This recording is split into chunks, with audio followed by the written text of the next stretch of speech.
Everyone, যারা আমার YouTube চ্যানেলটা দেখতেছেন, আজকে একটা ভিডিও বানাবো নির্যাতিত মোটর শ্রমিকদের জন্য। দেখেন রোডে যে পরিমাণে অ্যাক্সিডেন্টলি বাড়ছে, আপনি একটা জিনিস দেখেন, রোডসন হাইওয়ে শুধু গাড়িতে আপনার ফিটনেস ঠিক আছে কিনা, ডকুমেন্টস ঠিক আছে কিনা এগুলা নিয়ে তদারকি করে, কিন্তু আপনি একটা দেখেন রাস্তার যে ফিটনেস, ওই ফিটনেসটা ঠিক আছে কি না এখানে ওরা এটাই জানে না।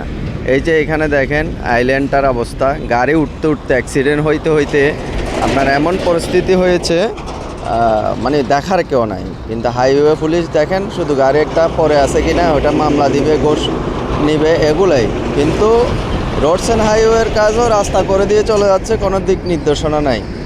এই জিনিসগুলো আমাদের দেশে অ্যাক্সিডেন্টের হওয়ার পিছনে কারণ হলো যে এটাই, এখানে দেখার কেউ নাই।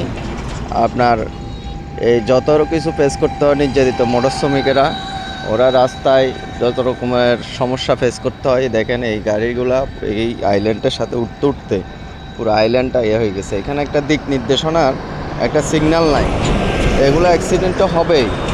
আমাদের দেশটা ভাই কোনো আইন কারণ মানুষ মানে না, তার কারণে আজকে এই পরিস্থিতি। তাই আপনাদের কাছে আমি রোডস অ্যান্ড হাইওয়েকে বলবো যে এখানে একটা সিগন্যাল দেওয়ার জন্য। এটা বড়দারঘাট হাইওয়ে। ওকে, আসসালামু আলাইকুম।